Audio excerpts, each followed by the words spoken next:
भी channel civilian 2.0 में फिर से स्वागत है। मैं आपके लिए फिर से एक छोटा सा वीडियो लेक्चर लेकर आई हूँ जिसमें कि हम इम्पोर्टेंट सवाल को जानेंगे। तो इम्पोर्टेंट सवाल कौन से? तो आपके साइंस के यानी विज्ञान के कुछ हम आपके लिए इम्पोर्टेंट सवाल लेकर आए हैं बायोलॉजी से, जो कि आपकी परीक्षाओं में बार बार पूछे जाते हैं या फिर बहुत ही इम्पोर्टेंट है। इसको आप एनसीईआरटी के व्यू से मानिए या फिर एग्जाम के पर्पज से मानिए। कोई भी एग्जाम हो, रेलवे की कोई भी एग्जाम ले लीजिए आप, ग्रुप डी हो, एनटीपीसी हो, टेक्नीशियन हो, किसी तरह के आप एग्जाम देते हैं जिसमें साइंस पूछे जाते हैं, उन सभी परीक्षाओं के लिए ये टॉपिक, ये क्वेश्चंस, ये जो सवाल दिए गए हैं वो आपके लिए बहुत ही इम्पोर्टेंट है। सवाल बहुत ही इजी है, जिससे मतलब सवाल इतने इजी है कि हर इंसान को आता है, और ये ही 1-2 नंबर आपको क्या करेंगे, एग्जाम में सिलेक्शन दिलाएंगे। तो आइए दोस्तों, हम इस सवाल को सॉल्व करते हैं, एक एक करके जानते हैं कि हर एक क्वेश्चन का जवाब क्या होगा। आप किसी भी एसएससी, बिहार का कोई भी स्टेट जेईई एग्जाम, मतलब कुछ भी एग्जाम दे रहे हैं आप, उसमें अगर साइंस पूछी जाती है तो इस क्वेश्चन को जानना जरूरी है। आपको इस जितने भी क्वेश्चन दिए गए हैं हर एक परीक्षा में क्या किए गए हैं, ये सवाल पूछे गए हैं। तो एक एक करके हर एक सवालों को आप अच्छे से देखिएगा, समझिएगा और एक एक करके हल करते जाइएगा। अगर आपको जरूरत लगी कुछ इम्पोर्टेंट, जो आपको यहाँ से मतलब लगेगी इम्पोर्टेंट है, तो आप इसको क्या करते जाइएगा, नोट डाउन कर लीजिएगा एक एक बार, और इसको एक एक बार पढ़ लीजिएगा, बस आपको याद हो जाएंगे। तो आइए हम शुरू करते हैं सबसे पहला सवाल से कि आहार नाल की लंबाई कितनी होती है। तो आहार नाल की लंबाई कितनी होती है दोस्तों? तो आहार नाल की लंबाई कितनी होती है? तो ये आपका हो जाता है 32 फीट। कितना हो जाता है? तो 32 फीट इसकी होती है लंबाई। और अगर बात की जाए मीटर में, तो अगर बात ऑप्शन में दिया जाएगा, अगर आपको फीट में ना दिया जाए तो मीटर में दिया जाएगा, तो आप क्या मारेंगे ऑप्शन में, ठीक, 8 से 10 मीटर इसकी क्या होती है, लंबाई होती है। आहार नाल अब क्या होता है दोस्तों? तो आहार नाल वो होता है जो हमारे पाचन में क्या होती है, ये इनके जो भी पार्ट्स होते हैं आहार नाल में, जितने भी अंग पाए जाते हैं, सब क्या होते हैं, हमारे पाचन में बहुत ही ज्यादा महत्वपूर्ण भूमिका निभाते हैं। आहार नाल कहाँ से स्टार्टिंग होता है और कहाँ तक एंडिंग होता है?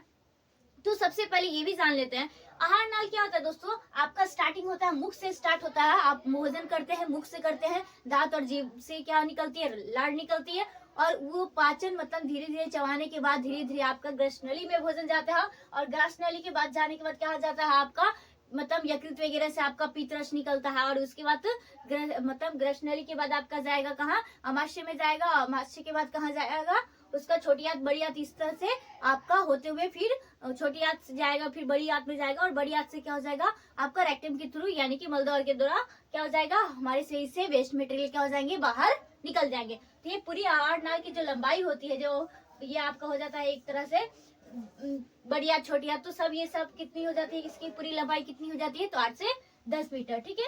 ये आहार नाल के अंतर्गत ये सब पार्ट आते हैं। कौन कौन से हो गए? मुख गुहा हो गए, ग्रसनली हो गई, अमाशय हो गए, छोटी आंत हो गई, बड़ी आंत हो गई। तो ये सारे आपका क्या हो जाएंगे, आपका आहार नाल का हो जाएगा। नेक्स्ट हम जानेंगे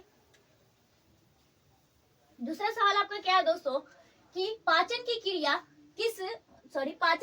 किस अंग में पूर्ण होती है। अब पाचन की बात की जाए, हम लोग क्या करते हैं, भोजन मुख से खाना स्टार्ट करते हैं, तो क्या होता है, हमारा भोजन मुख में ही क्या हो जाता है कि चबाते हैं, खत्म, पाचन हो गया वहीं पे। नहीं, पाचन कहाँ से हमारा जाके पूर्ण होता है दोस्तों?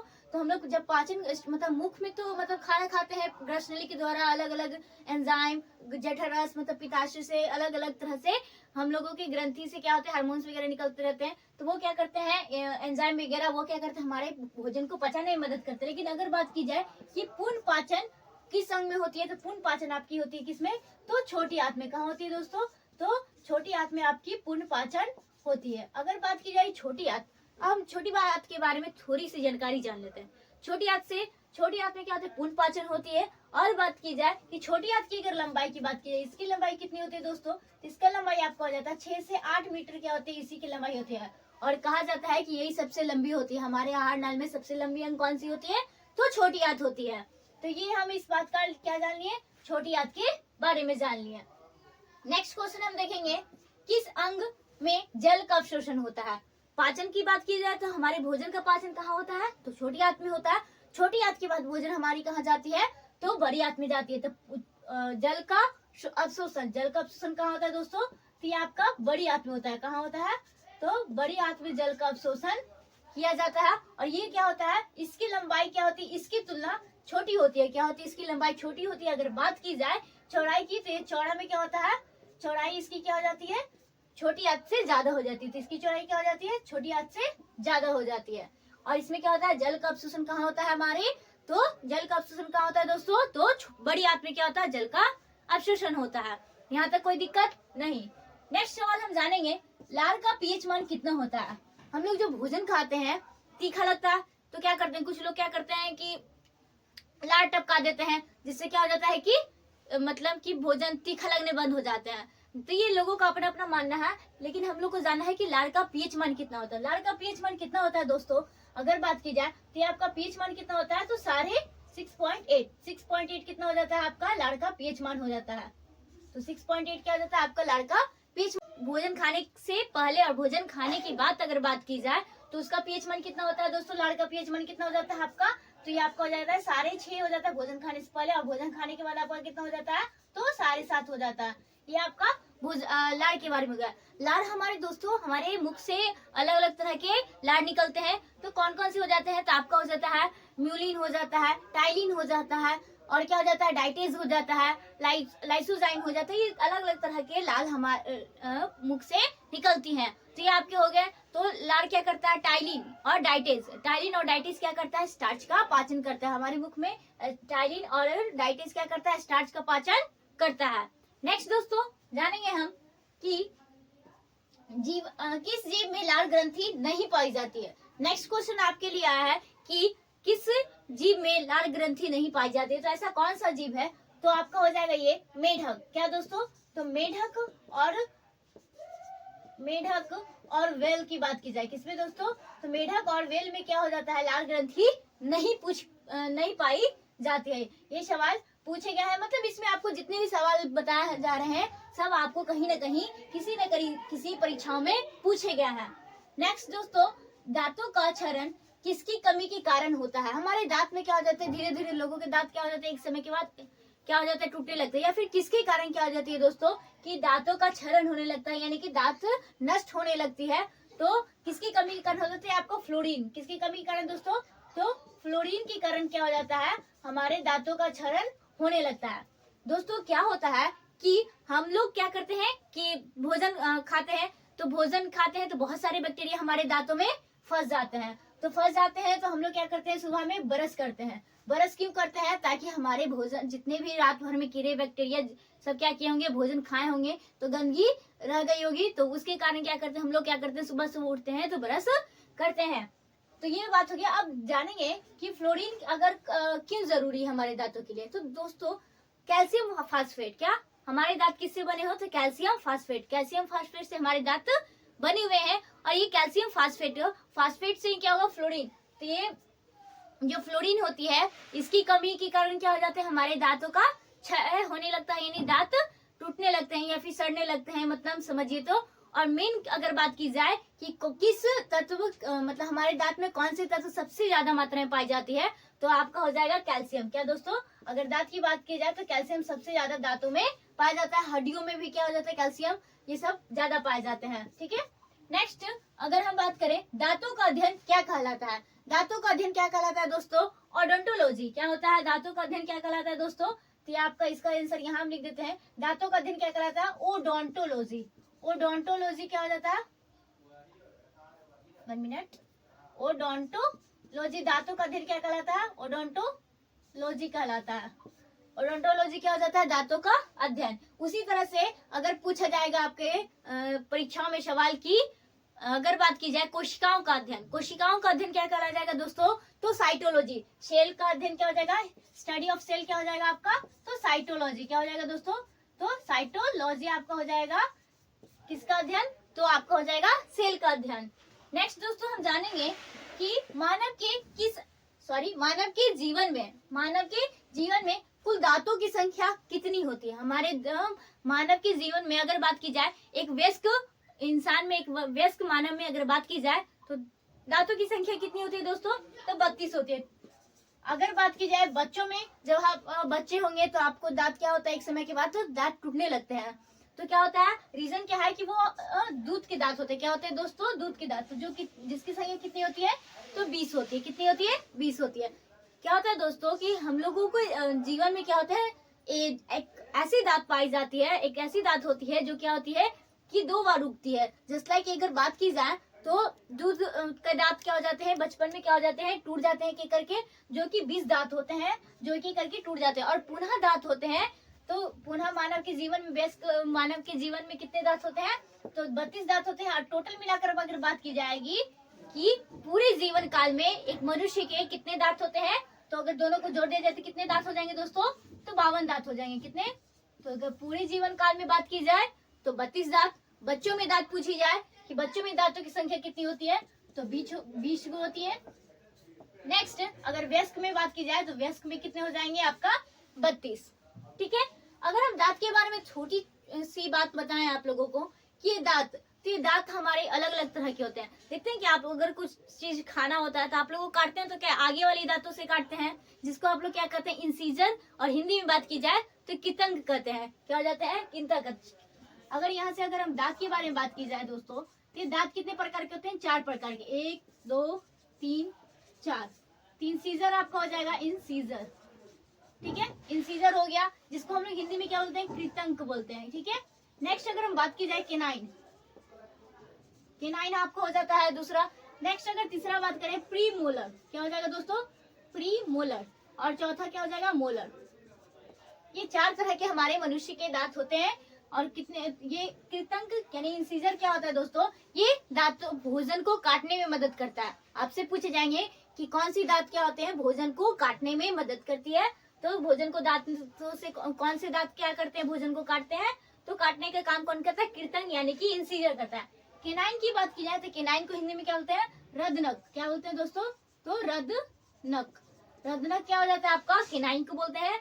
नेक्स्ट प्री मोलर का हो जाता है अग्रचवर्णक, चवर्णक अगर बात की जाए, और मोलर का क्या हो जाता है, चवर्णक हो जाता है। ठीक है।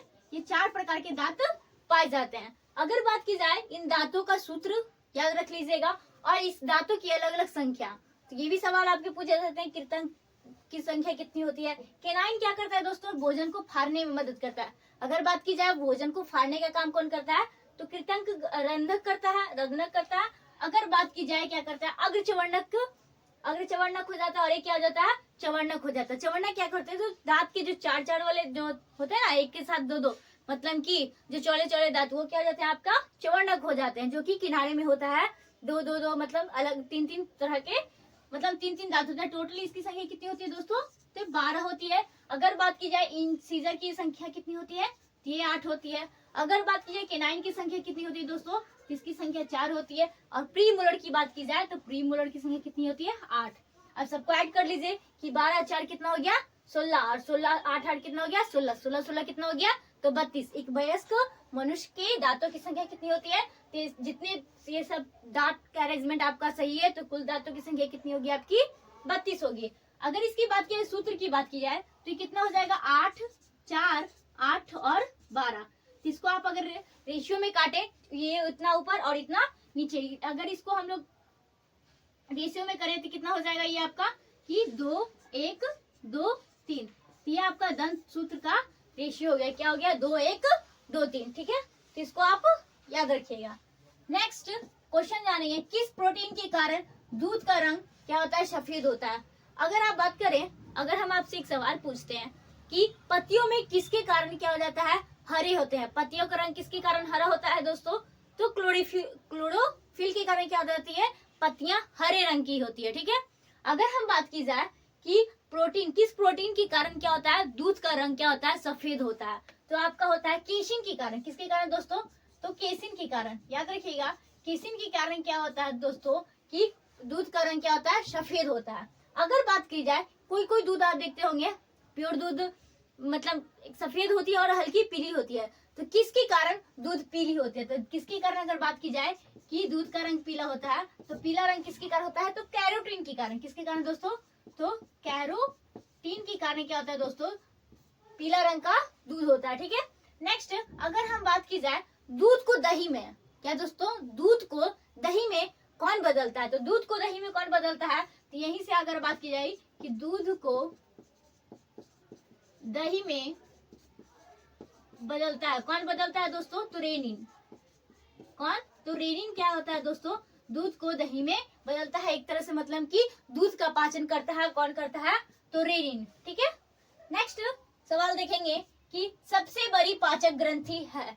सबसे बड़ी पाचक ग्रंथि, अगर ग्रंथि की ही बात की जाए तो आप लोगों को हमने पिछले वीडियो लेक्चर में, मतलब इससे पहले हम आपको एक पूरी ग्रंथि की वीडियो लेक्चर आपको प्रोवाइड कर दिए हैं। अगर आपको ग्लैंड यानी कि ग्रंथि के बारे में संपूर्ण जानकारी चाहिए तो आप पीछे के वीडियो लेक्चर में जाकर आप देख सकते हैं।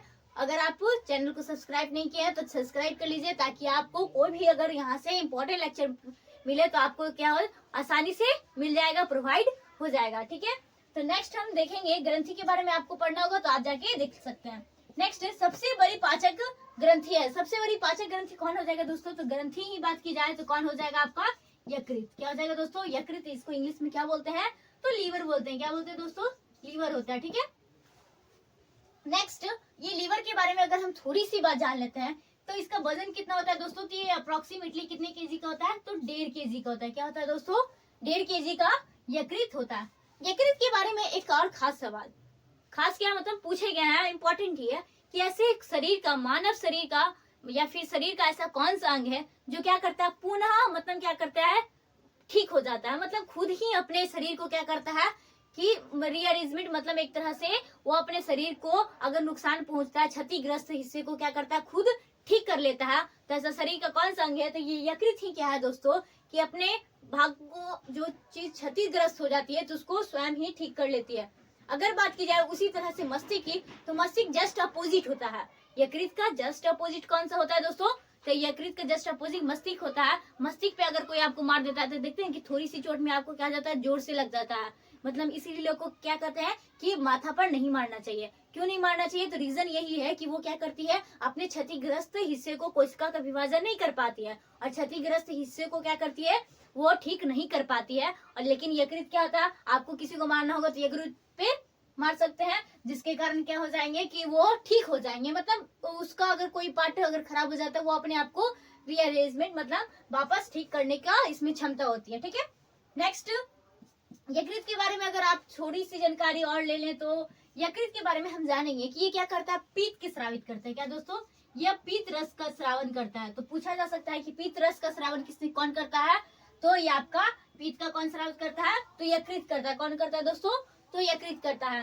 नेक्स्ट अगर बात की जाए ये पीत रहता कहाँ है, तो पीत अगर ये स्रावित करती है तो ये आखिर रहता कहाँ है स्थित, तो ये पित्ताशय नामक ग्रंथि में। कहा दोस्तों, तो पित्ताशय नामक ग्रंथि में ये क्या होता है, स्थिर होता है, मतलब जमा होता है। ये पीत निकलती कहाँ से, यकृत से, लेकिन ये जमा कहाँ होता है दोस्तों, तो पित्ताशय में।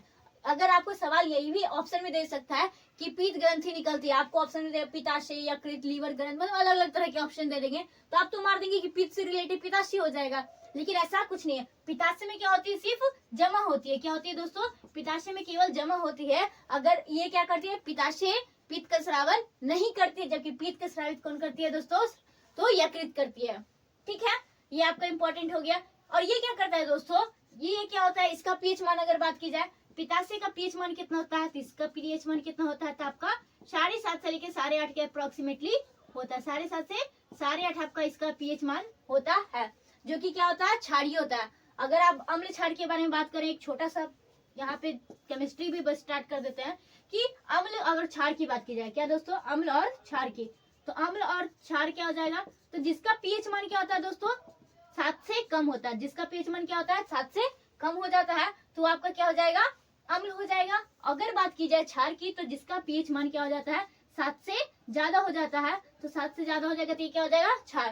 तो ये 7 से ज्यादा है ना, तो यही से ही पता चल रहा है क्या कि ये क्षार होगा। तो पीत क्या होता है, क्षार होता है। ये भोजन को क्या करता है, क्षार में बदल देता है, मतलब भोजन को क्षारीय कर देता है। ठीक है, नेक्स्ट अगर हम जानेंगे, ये आपका हो गया। और नेक्स्ट क्वेश्चन को आइए हम देखते हैं कि पीलिया, सॉरी ये क्वेश्चन यहाँ छूट गया। वसा में घुलनशील विटामिन है, वसा में कौन सी विटामिन होती है जो घुलनशील होती है। दोस्तों आप अलग अलग तरह के विटामिन पढ़े होंगे, तो विटामिन बहुत तरह के होते हैं, जैसे ए, बी, सी, डी, ई, के। ठीक है, तो ये विटामिन होते हैं, और बी में बहुत सारे पार्ट आ जाते हैं, B1, B2, B2 ऐसे करके 11 हो जाते हैं। ठीक है, तो आप इम्पोर्टेंट ये जानिएगा, पूछा क्या सवाल आपसे कि वर्षा में घुलनशील विटामिन कौन सी है, तो पहले इसका जवाब जान लेते हैं। इसका जवाब क्या हो जाएगा, तो ए, डी, ई और के, ये क्या हो जाते हैं, ये 4 आपका हो जाते हैं कि वसा में घुलनशील विटामिन होते हैं। अगर बात की जाए जल में घुलनशील, तो यहीं पे हम आपको लिख देते हैं कि जल में, अगर बात की जाए क्या, जल में घुलनशील, ठीक है। तो जल में घुलनशील कौन हो जाएगा, कौन सी विटामिन हो जाएगा आपका दोस्तों, तो जल में घुलनशील आपका हो जाएगा बी और सी। बी और सी क्या होता है, जल में घुलनशील होता है। अगर बात की जाए कि वर्षा में घुलनशील कौन होता है, तो वर्षा में घुलनशील आपका क्या हो जाएगा, ए, डी और ई और के। एक एक करके हम जानेंगे कि विटामिन ए की कमी से कौन सी बीमारी होती है दोस्तों, तो नाइट ब्लाइंडनेस। उसी तरह से अगर बात की जाए बी की बात करें, तो बी की विटामिन यानी विटामिन बी की कमी से कौन सा रोग होता है दोस्तों, तो विटामिन बी से होता है आपका बेरी। नेक्स्ट अगर सी की बात करें, तो सी की कमी से कौन सी बीमारी होती है, तो स्कर्वी। सी किसमें पाया जाता है, तो ये नींबू यानी खट्टे पदार्थों में विटामिन सी पाया जाता है। नेक्स्ट बात करें अगर डी की, तो ये विटामिन डी क्या हो जाता है, रिकेट्स। विटामिन डी की कमी के कारण कौन सा होता है दोस्तों, रिकेट्स कहा जाता है कि धूप सुबह सुबह का, क्यों लोग कहते हैं कि धूप में जाकर बैठे या फिर धूप थोड़ा सा लें, मतलब शरीर में एनर्जी लें। तो अगर विटामिन डी की कमी होगी तो देखते हैं कि बच्चों में पैर टेढ़े मेढ़े हो जाते हैं, हड्डियां क्या हो जाती है, टेढ़े हो जाते हैं। तो ये सब किसके कारण होता है दोस्तों, तो विटामिन डी की कमी के कारण होता है, यानी कि धूप लोगों को कहते हैं सीधा इसका अगर विटामिन डी का इलाज चाहिए तो आप क्या कीजिए, धूप में रहा कीजिए, सूर्य के प्रकाश के नीचे। और के लिए बहुत इंपॉर्टेंट, ये के आपका क्या करता है, अगर विटामिन के की कमी होगी तो अगर आपको कहीं चोट लगती है, ब्लड आता है या कट छड़ जाते हैं, तो क्या हो जाते हैं कि आपका रक्त बहते चले जाते हैं और खून ऐसे ही बर्बाद हो जाएगा आपका। तो विटामिन के होना जरूरी है, मतलब हर एक विटामिन बहुत ही जरूरी है हमारे शरीर के लिए, ठीक है। विटामिन की का क्या काम है, तो रक्त का थक्का, याद रखिएगा कि रक्त का थक्का कौन बनाता है, कौन से विटामिन, तो के, ठीक है। नेक्स्ट हम विटामिन के बारे में जान लिए। नेक्स्ट हम जानेंगे पीलिया से कौन सा अंग प्रभावित होता है। नेक्स्ट क्वेश्चन क्या है दोस्तों, पीलिया से कौन सा अंग प्रभावित होता है, जिसको इंग्लिश में क्या कहते हैं, जॉन्डिस। जॉन्डिस किसके कारण होता है दोस्तों, तो ये आपका मतलब शरीर में बहुत ही ज्यादा तेल पर खाना खा लेते हैं आप, जिससे क्या हो जाता है कि मतलब बॉडी पीली पीली दिखने लगती है, ठीक है। ज्यादा तेल वाला या फिर बोले कि हल्दी मतलब मसाले वाला ज्यादा खाने से क्या हो जाता है कि ये पीलिया रोग होती है, ठीक है। नेक्स्ट अगर बात की जाए इसके इलाज के लिए क्या किया जाता है, बहुत सारे आपके पास ऑप्शन है, आप क्या कीजिए इसमें, मतलब ये सब खाना ना खाएं, मतलब सादे खाना खाएं। अब अगर बात की कौन सा अंग प्रभावित होता है, तो यहाँ से हम जानेंगे कि यकृत। कौन सा होता है दोस्तों, यकृत। तो पीलिया से कौन सा अंग प्रभावित होता है, यकृत। सब उल्टा फुल्टा हो गया, आप इसको समझते जाइएगा और एक एक करके याद कीजिएगा, ठीक है। तो ये थोड़ा मैनेज कर लीजिएगा। नेक्स्ट पीलिया से कौन सा अंग प्रभावित होता है, यकृत। यकृत के बारे में तो हमने आपको पूरी जानकारी दे दी है, ठीक है। यकृत के बारे में एक बात और जानिएगा दोस्तों, यहाँ जो हम आपको बताए थे कि यकृत किसका स्रावित करती है, तो पीत का स्रावित करती है, ठीक है।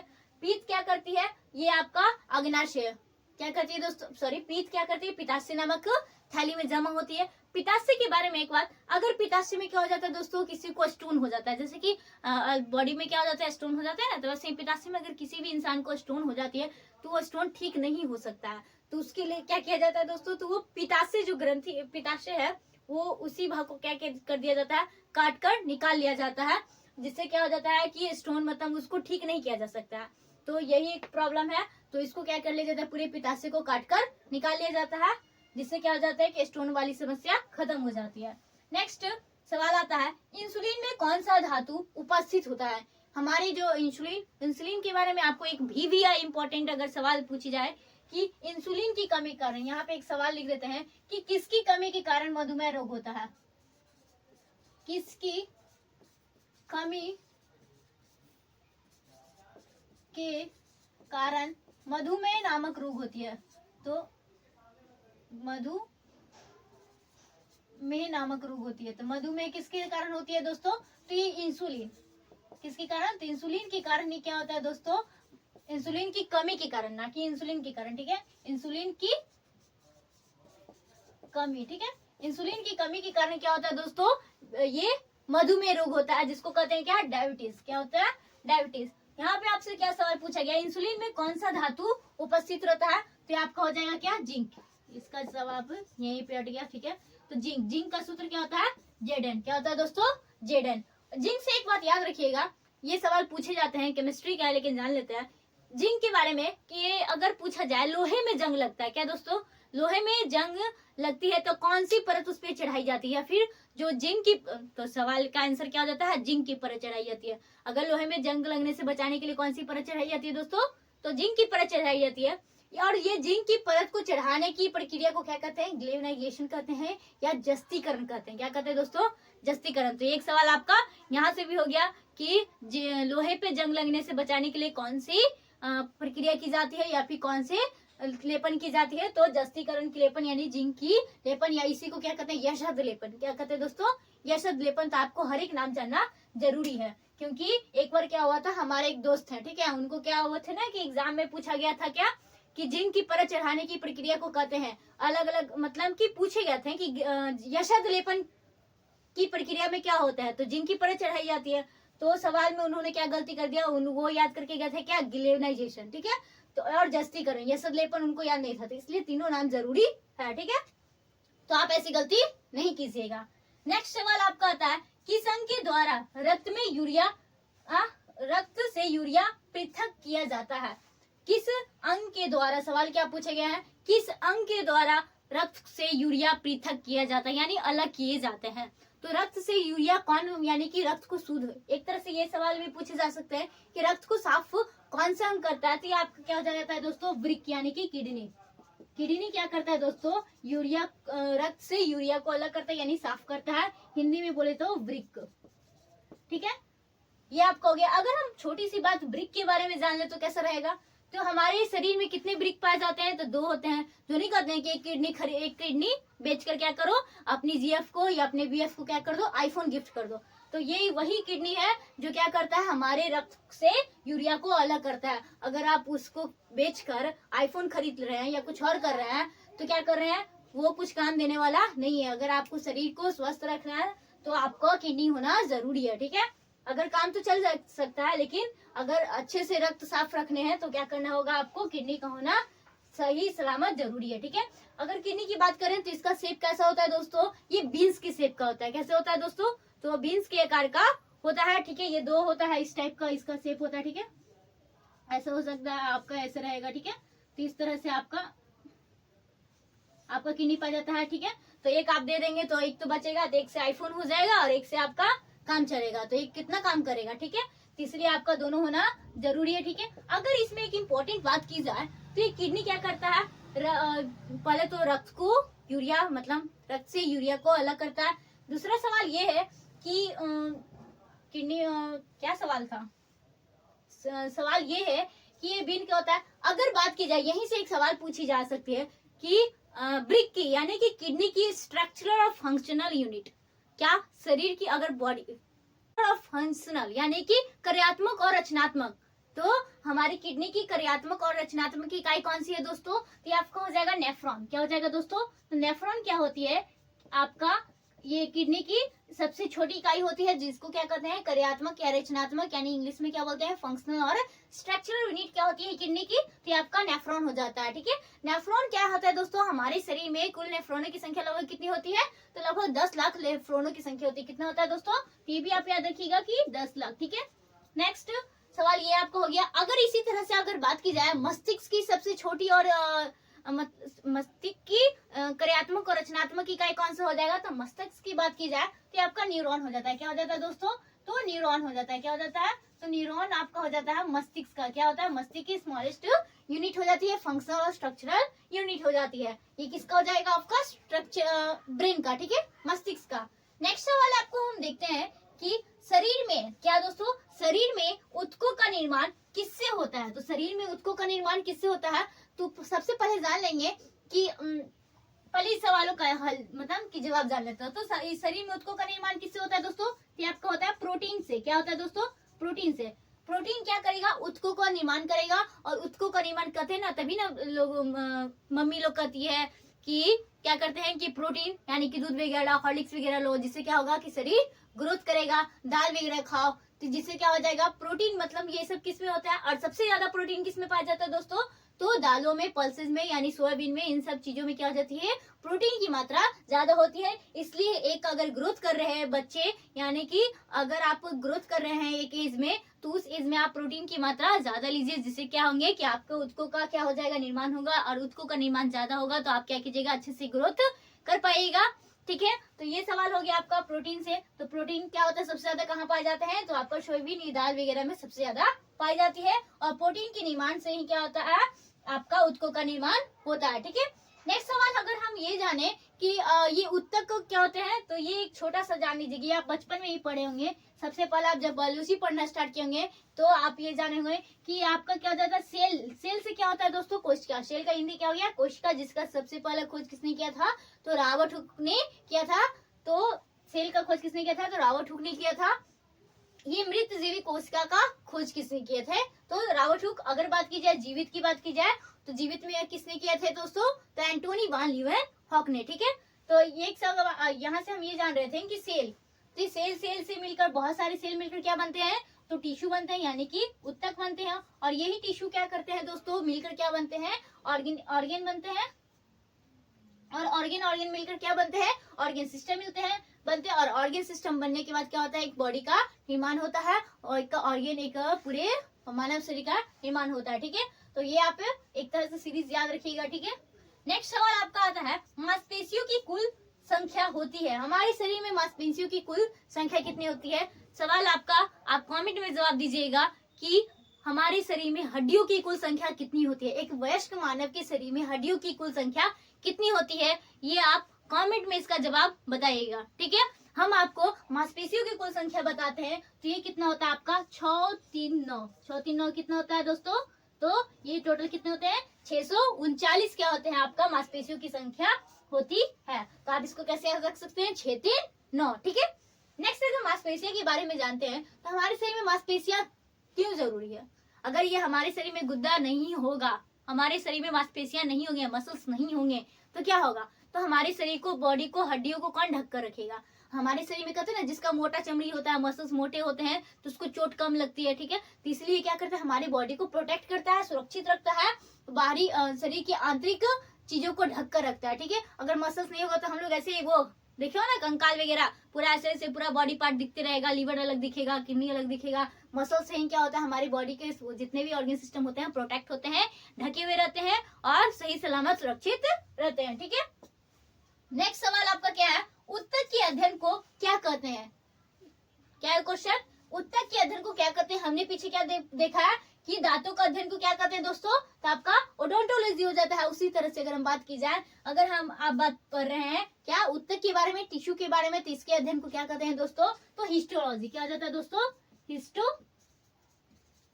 हिस्टोलॉजी क्या हो जाता है, आपका ऊतकों का अध्ययन, यानी कि आपका टिश्यू का स्टडी को क्या कहते हैं, आपका हिस्टोलॉजी। अगर बात की जाए हिंदी में, तो आपको इसको क्या बोल सकते हैं, तो ऊतक विज्ञान बोलिए, ऊतक विज्ञान। जैसे कि अगर आप पढ़ते हैं क्या, अगर आप पढ़ते हैं जीव जंतु के बारे में, अगर आप नहीं कहते हैं कि एक समय के बाद आप लोग बायोलॉजी लेते हैं, तो बायोलॉजी में आप कौन सा पार्ट पढ़ना चाहते हैं, जूलॉजी या बॉटनी।